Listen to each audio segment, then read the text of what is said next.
Hari ni barang dah sampai. Kita Espada E4.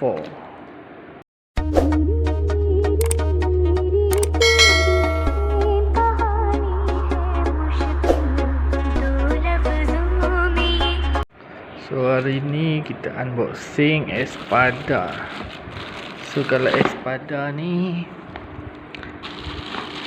aku baru nak cuba. Dia dapat satu cover. Cover. And then dia punya cap. And then manifold.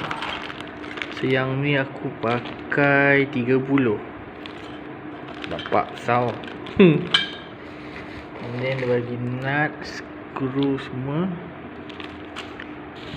So dia bagi silencer. Aku rasa yang ni silencer dia. Oh, yang ni yang ada stopper dekat dalam. So yang ni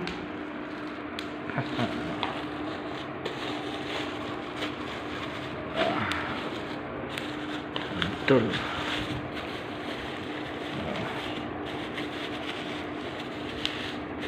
Aku buka. Okey. Cantik. Design ni cantik.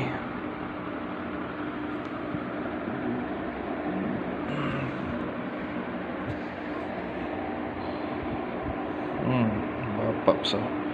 Okey, tak apa. So kita test dia punya bunyi. Kita pasang kejap lagi.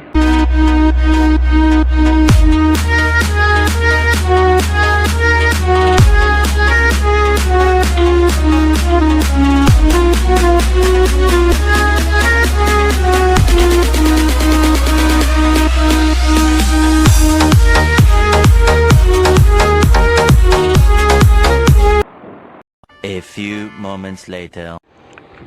So kita dah pasang Espada.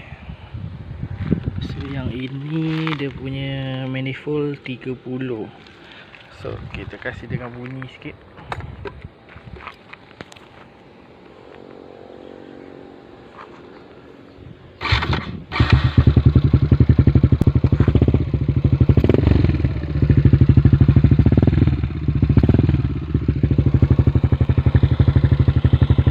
Kuat juga lah.